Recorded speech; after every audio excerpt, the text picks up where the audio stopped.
El neoliberalismo es una ideología por la cual el Estado tiene que mantener una cierta apertura de los mercados para que estos se vuelvan productivos, para que estos generen riqueza, que luego pueda tomar el Estado y gastarla y distribuirla como ese Estado juzga más conveniente. El neoliberalismo, por tanto, no es liberalismo, es una ideología a favor del gobierno grande, a favor del intervencionismo gubernamental. Es una ideología, en definitiva, que, como decíamos, ha abanderado el FMI desde su mismo nacimiento. No en vano, el Fondo Monetario Internacional se crea en el año 1947 y sus dos padres intelectuales son dos economistas. Por un lado, John Maynard Keynes, que, como todo aquel que lo conozca sabe, es un economista favorable al gobierno grande, al Estado grande, al gobierno intervencionista, al aumento de los impuestos para mantener un nivel de gasto público extraordinariamente alto con el cual supuestamente estabilizar las economías. Es el partidario de políticas fiscales expansivas, de políticas monetarias expansivas para tratar de salvar al capitalismo, decía, de sí mismo. Por consiguiente, al menos uno de los padres intelectuales del FMI es una persona tan socialdemócrata y con tantas credenciales a favor del intervencionismo estatal como John Maynard Keynes. Pero es que el otro economista que creó, que pergeñó el FMI fue Harry Dexter White. Harry Dexter White era el enviado por parte de Estados Unidos para negociar la constitución del fondo. Y años después se descubrió que era un agente infiltrado de la Unión Soviética en la administración estadounidense. Por tanto, los dos padres del FMI son un economista muy intervencionista como John Maynard Keynes y un economista que estaba infiltrado por parte de la Unión Soviética, Harry Dexter White. Imaginemos qué criatura puede haber surgido de esas dos cabezas. Pues exactamente el Fondo Monetario Internacional.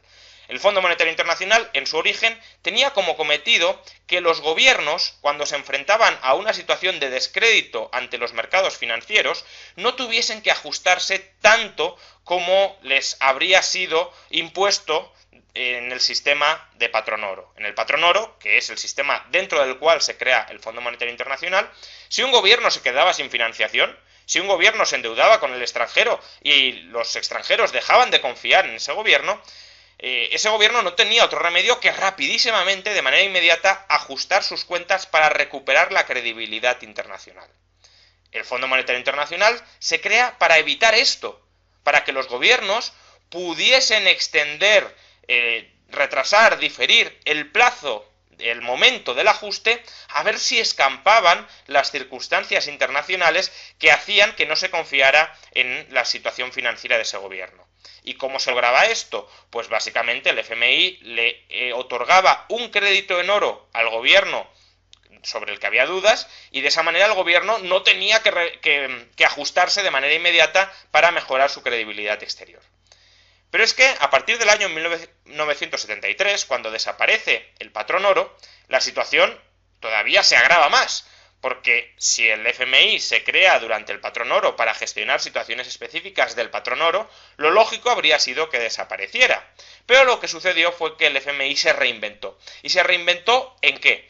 Pues en una burocracia internacional con idéntico propósito, pero con todavía un mayor instrumental intervencionista. A lo que se ha dedicado el Fondo Monetario Internacional desde el año 73, y a lo que se dedica hoy, es básicamente a rescatar con el dinero de los contribuyentes de los países solventes, se dedica a rescatar con ese dinero a los gobiernos extranjeros quebrados, a los gobiernos extranjeros manirrotos, a los gobiernos extranjeros insolventes. Cuando un gobierno, cuando unos gobernantes llevan a su país a la bancarrota por gastar mucho más de lo que ingresa, el FMI lo que hace es darle un crédito. ¿Y cómo financia ese crédito? Con dinero que les extrae, con dinero que les roba, con dinero que les quita a los contribuyentes de aquellos otros países que no tienen administraciones públicas tan manirrotas o tan insensatas como para abocar a ese país a la insolvencia.